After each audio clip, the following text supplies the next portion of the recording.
Hey guys, Steve Lav here. I had a pretty good response on the business side of the video. I did a video about a little bit of stuff I do in my business. I got a pretty good response, and guys want me to try to do more about that. And I'll do more videos on the business end of it. And it's not easy going in business.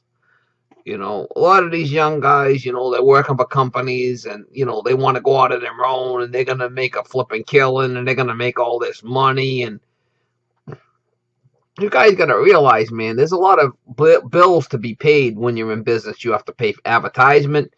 You have to pay for your own health insurance. You have to pay for your own, insurance for the business. The truck breaks down, you have to pay for that. You need tools, you have to pay for that. It's not as easy as you guys think it is. It's not. You know, you talk to the guys that have been in business for 4 or 5 years, and they'll tell you some of them have made it. Not all of them. Some of them have made it. The guys that made it, some of them struggled. And they might have made it by the skin of their teeth type of thing. They might have lost cars and and houses along the way.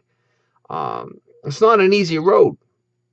It's not an easy road. If you guys are you're gonna go down that road. You have to be, willing to, you got to be like running the flipping Iron Man. You have to run the 50 miles. If you're gonna be puking at 5 miles and call your ex-wife, hey, come on, get on your broom and fly over here and pick me up.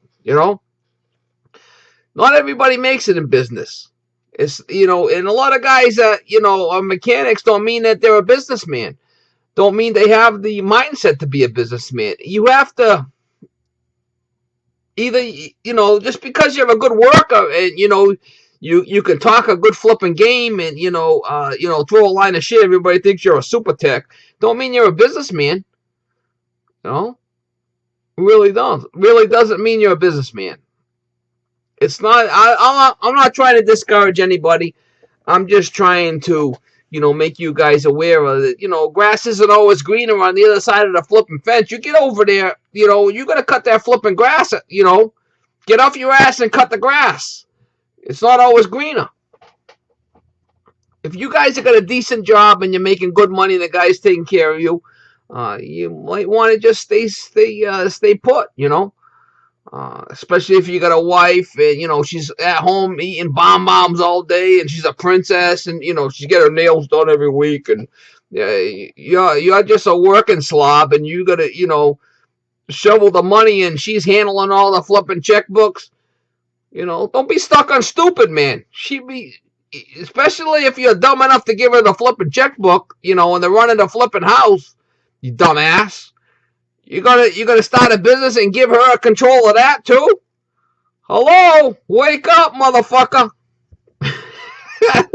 Oh my god, I can't believe you would say that.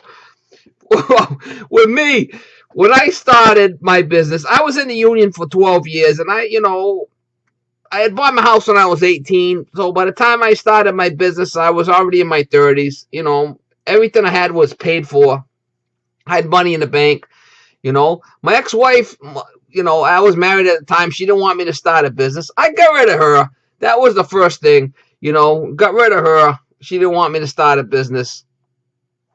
Loved her to pieces, throwing a flip of wood chipper. She was gone, paid her off. Then I, went on my own.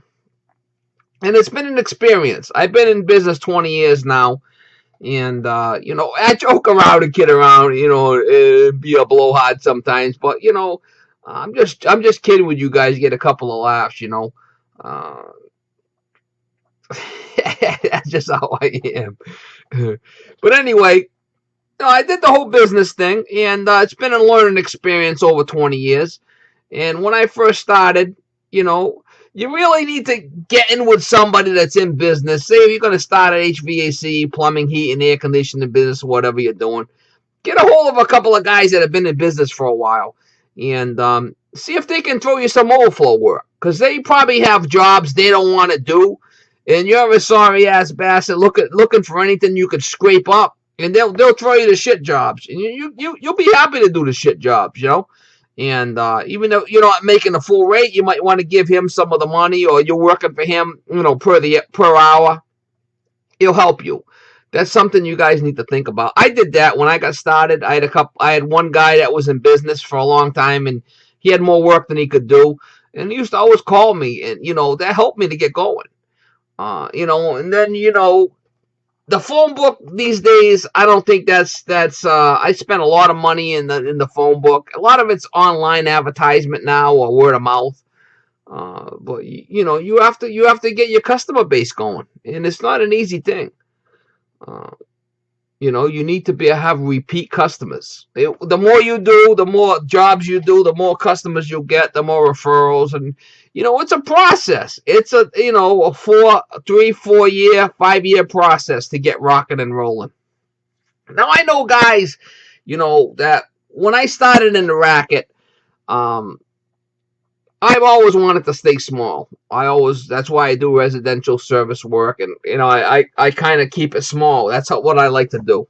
I got guys, that when I first started my business, they were had a couple of brothers that used to bid against me, and they would blow me out of the flipping water on some of these small commercial jobs. And I don't like I don't like commercial work. I like residential work.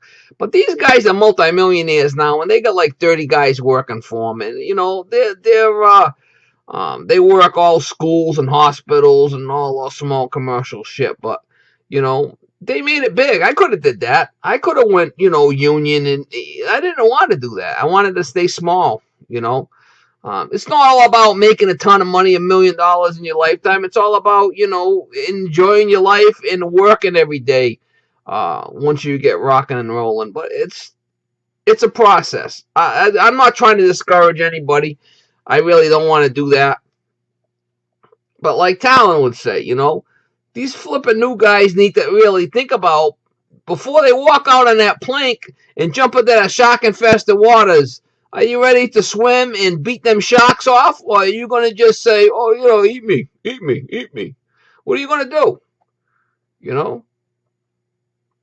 Don't be stuck on stupid and, step out into the water and you're not ready to swim. You're not ready for the fight. You need to be ready for the fight because it's going to come. Can it be done? Absolutely. But most guys that go in business, a lot of them don't make it. A lot of them don't make it. Now, if you got all kinds of bills, and you're living week to week, and you can barely, make ends meet, don't go in business right now. Wait. Save some money up. Get your tools all bought, your truck all set up, and have, 20, 30 grand in the bank. And then start the business. You use that 30 grand just to live on. Don't think you're gonna. I'm gonna start a business and I'm gonna make $100,000 a year in the first year, and I'm gonna be rich. Bullshit. Get your fucking head out of your ass and float back down to reality here. And that ain't how it happens. That's not how it happens. It ain't gonna work like that. You're gonna struggle at first. You might make 12 grand a year, or you might make shit. You might make 5,000. I don't know. It's nothing's cut and dry. Grass isn't always greener on the other side. When you get over there, you gotta fucking mow that grass too. Oh yeah, the grass isn't gonna grow because it's cool out. I don't have to worry about cutting it. No, you get over there on the other side of the fence. Get your fucking mower out and start cutting the grass because you're going to have to cut it. So. I don't know. I'm not trying to discourage you clowns, but, just think about it. And just make sure, you get all your T's crossed, your I's dotted, and, you're ready to rock and roll, and you got money behind you, and your wife's not sitting home eating bombs and watching as the stomach turns. My wife watches as the stomach turns, and I have to pay for her nails to be done and her toes to be done, and she's a princess. Yes. Get her out there working on a fucking job and get her. If she's got to wear rubber gloves, put some rubber gloves on and get her out there. Get her out there working. Get her out there sweeping the flipping, out there in the shop, sweeping the floors. That's what you need to do. Get it working. You know, lead follower, get out of the fucking way. That's my motto. All right, guys. Hey, hopefully I didn't piss on your parade. You know, hopefully it's a sunny day up your way and there's no rain happening, and I didn't pee on your parade. So it's all good, man. You know, I don't want to discourage anybody. There's a lot of good technicians out there that can make it happen. Just get some money behind you and be ready. Be ready for the race. You know, I just want to make sure you guys are ready for the race. Be ready for the marathon. And if you're ready for the marathon and you got some money behind you, because times are going to be slow, and you can make it. It's like we all made it. A lot of us made it.